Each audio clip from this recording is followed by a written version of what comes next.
Salut à tous, j'espère que vous allez bien. Aujourd'hui, je vous retrouve avec des vidéos que vous êtes super nombreux à me demander. Les vidéos Back to School. Et quoi de mieux que des Back to School 0 € avec des choses que vous avez tous à la maison. C'est ma mission aujourd'hui, vous allez voir, c'est mignon, c'est pas cher et c'est surtout très facile. On commence avec le plus mignon des carnets chats. C'est facile, il vous faut du papier standard type feuille d'imprimante, on plie les feuilles en deux pour créer les pages de notre carnet. Ensuite on prend du papier un peu rigide et on fait une couverture en 3 parties de cette façon. On prend un crayon à papier et on va dessiner la forme d'un animal qui se penche par-dessus la couverture. Ici j'ai décidé de faire un petit chat en gris. J'ai retracé la forme dans du papier, je colle les deux ensemble. Et à l'aide d'un feutre gris, je vais retracer tous les contours de mon dessin pour le faire ressortir. J'utilise aussi un stylo noir et pourquoi ne pas utiliser du papier pailleté pour la langue et les oreilles, c'est juste trop mignon. Ensuite, je vais ajouter des petites bulles en forme de cœur sur lesquelles on peut marquer tout ce qu'on veut. Pour les pages, pour les relier à la couverture, c'est simple, on peut prendre un fil et une aiguille et les relier ensemble en faisant un double voire un triple nœud. On coupe les fils qui dépassent et voilà pour les pages. Pour être sûr que la couverture tienne bien fermée, on peut ajouter un petit scratch, c'est optionnel. Et voilà une idée toute simple, super kawaii. Vous pouvez choisir l'animal que vous préférez et vous pouvez inscrire dans la bulle des petits messages personnalisés si vous voulez l'offrir. N'hésitez pas à m'envoyer vos photos via l'appli. On continue avec un mémo lapin. On aura besoin à nouveau de papier d'imprimante. On va plier la feuille en 4, ça va nous donner la taille des petites feuilles qu'on va utiliser comme post-it. On peut découper, on a notre patron pour la taille des feuilles, on va l'utiliser pour retracer dans du carton de boîte de céréales. Ça va nous permettre de créer l'arrière de notre bloc à post-it pour que ce soit un peu plus rigide et que le tout se tienne bien. On va pouvoir le peindre par la suite et toujours dans du carton de céréales, on va dessiner cette forme avec un petit lapin et des petits bras qui dépassent. On va prendre le temps de dessiner les yeux, la bouche, les oreilles et on va retracer le tout avec des feutres ou de la peinture. Je voulais ajouter de la peinture aussi sur les oreilles mais finalement je vais garder une version simple. J'ajoute des petites joues et je colorie l'intérieur de la bouche en noir pour la faire ressortir. Le porte-bloc-notes est prêt, on va pouvoir y ajouter un élastique. J'utilise de la colle chaude pour cette étape, mais on peut aussi utiliser de la colle forte. On recouvre l'arrière pour que ce soit joli.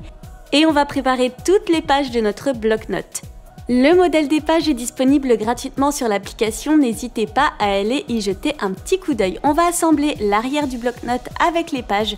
J'utilise de la colle chaude, c'est hyper pratique pour recréer l'effet bloc-notes avec des pages détachables. La colle laisse un petit film qu'on peut enlever par la suite, c'est super. On peut assembler le porte-bloc-notes avec le bloc-notes. Pour être sûr que le bloc ne bougera pas, on peut mettre une petite ligne de colle chaude et voilà un bloc-notes fait maison entièrement récup et avec des modèles qu'on peut faire soi-même pour les pages. J'espère que cette idée vous plaît. Encore une fois, n'hésitez pas à choisir l'animal que vous préférez. On continue avec des gommes kawaii. On va se servir de l'emballage en carton qu'il y a autour des gommes. On va l'ouvrir délicatement et on va se servir de la face blanche pour la customiser. C'est tellement facile et tout le monde peut le faire. Sur l'avant de la couverture, on va dessiner un petit animal. Ici, j'ai choisi de faire un hamster. Vous allez voir que je l'ai fait à plusieurs reprises. Il tient dans ses pattes un petit cœur. On va utiliser de la peinture pour décorer tout le contour de la gomme. J'ai choisi de la peinture acrylique. On peut aussi le faire au feutre. On prend bien le temps pour cette étape. Il suffit de s'appliquer pour obtenir un beau résultat. On va peindre aussi le hamster. Bien sûr, j'ai décidé de prendre du orange pour les oreilles et du rouge pour le petit cœur. On retrace tous les contours qu'on souhaite, les yeux avec un feutre noir, de la peinture blanche pour le corps et on ajoute des petits yeux kawaii. N'hésitez pas comme moi à mélanger les différents moyens de colorier, que ce soit de la peinture, des feutres ou encore des crayons de couleur, faites comme vous voulez. Tout autour de la gomme, j'avais envie de créer un motif un peu répétitif pour que ce soit mignon. J'ai décidé de faire des petites amandes et des petits cœurs. Je vais ajouter du détail sur les amandes à l'aide d'un feutre marron. Et voilà ce que ça donne. On va pouvoir replier l'étui tout autour de la gomme. On le colle avec de la colle chaude ou de la colle forte. Et voilà une gomme personnalisée. J'ai finalement refait le hamster qui me plaisait pas trop, un peu dans le même style que le petit chien que j'ai fait ici. L'avantage, c'est que la peinture ça recouvre tellement qu'on peut recommencer si on rate et on est sûr d'avoir une petite gomme trop mignonne. Et voilà une idée toute simple, je suis sûre que vous pouvez tous la réaliser à la maison et rien de mieux pour customiser sa gomme. Encore une idée trop mignonne pour décorer tout ce que vous voudrez. On va prendre un carré de papier type origami ou papier assez fin. On va le plier une première fois en 4. Et ensuite, on va rabattre les coins opposés pour marquer les diagonales.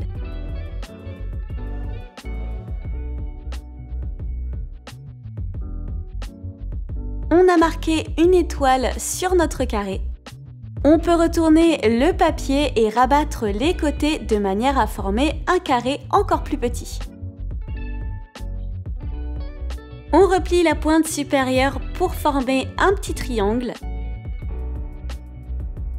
On déplie le tout, ça nous a formé un carré au centre et on va faire popper le carré au milieu.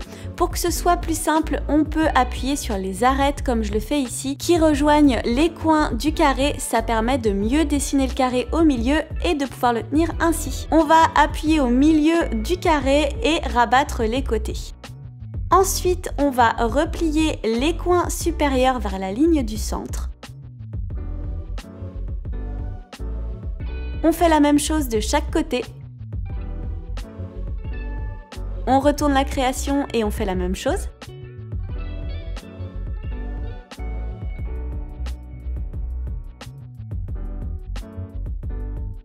Une fois que c'est fait, on peut déplier la création et vous allez voir que la magie opère. Une fois qu'on aplatit le tout et qu'on retourne la feuille, on voit déjà apparaître le nœud. De l'autre côté, on va prendre le temps de découper sur les arêtes qui se font face de manière opposée. On découpe à l'aide de ciseaux jusqu'au niveau du carré, pas plus loin. Cette étape nous permet de séparer le nœud en lui-même des petits rubans qui viendront juste en dessous. Quand on a découpé les 4 arêtes, on peut rabattre de cette façon de côté les uns sur les autres et on va prendre les côtés des 2 restants pour les rabattre vers la ligne du milieu. On rabat nos 2 côtés de l'autre côté et à nouveau on rabat les bords vers la ligne du milieu. Pour faire apparaître nos rubans, on va découper sur la ligne de milieu sur les 2 parties qu'on n'avait pas encore repliées. Et on va replier encore une fois les bords vers l'intérieur. Cette fois-ci, ça n'a pas besoin d'être précis. Vous allez voir que quoi qu'il arrive, ça fera des petits rubans très mignons. On n'oublie pas de replier en même temps les 2 épaisseurs de papier.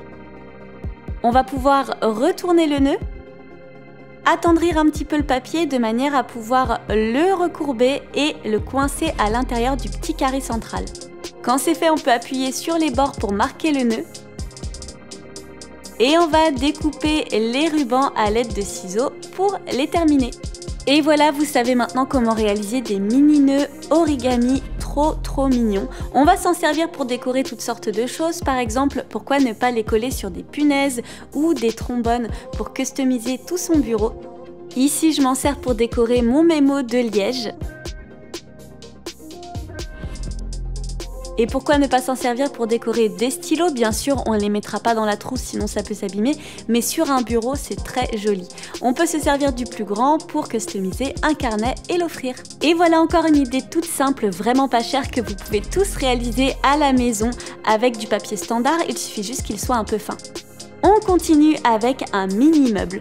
On prend du carton de boîte de céréales et on va retracer à l'intérieur toutes les parties qui vont nous permettre de créer le meuble. Le plan est disponible également dans l'application, n'hésitez pas à aller y jeter un coup d'œil.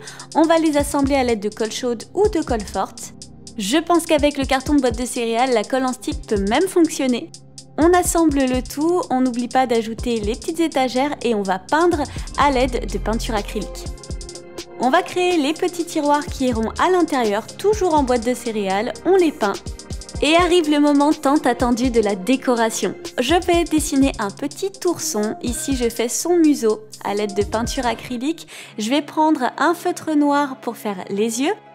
Je vais ajouter des petits détails comme la bouche, les petites oreilles. Pour les oreilles, on peut les coller avec de la colle chaude ou de la colle forte avec un petit rebord. On ajoute l'étincelle des yeux kawaii à l'aide de peinture blanche. Pour les pattes, on peut utiliser un feutre marron ou bien prendre du carton de boîte de céréales pour les ajouter à l'extérieur du meuble. C'est aussi simple que ça, encore une idée 100% récup et à nouveau customisable avec l'animal de votre choix. J'espère que toutes ces idées zéro budget récup vous auront plu, n'hésitez pas à me le dire en commentaire. Dites-moi d'ailleurs en commentaire quelle idée vous avez préférée. Grande surprise, à partir de maintenant, je vais faire un clin d'œil à l'un d'entre vous parmi les créateurs Kidifun. Et oui, vous êtes de plus en plus nombreux à nous envoyer vos photos et ça fait tellement plaisir qu'il fallait qu'on vous fasse un clin d'œil dans les vidéos même. On commence cette semaine avec Ananas qui a recréé ce magnifique carnet chocolat. Bravo, il est super bien réalisé. Franchement, l'association du marron et du violet, ça marche vraiment bien et j'adore le petit cœur zébré que tu as rajouté. C'est vraiment trop joli. Gros bravo à toi. N'hésitez pas à nous envoyer vos photos de création via l'application Kidifun. Je vous l'ai dit, maintenant, je vous ferai un petit clin d'œil dans chaque vidéo. Je vous fais des très gros bisous et je vous dis à bientôt pour une nouvelle vidéo. Salut!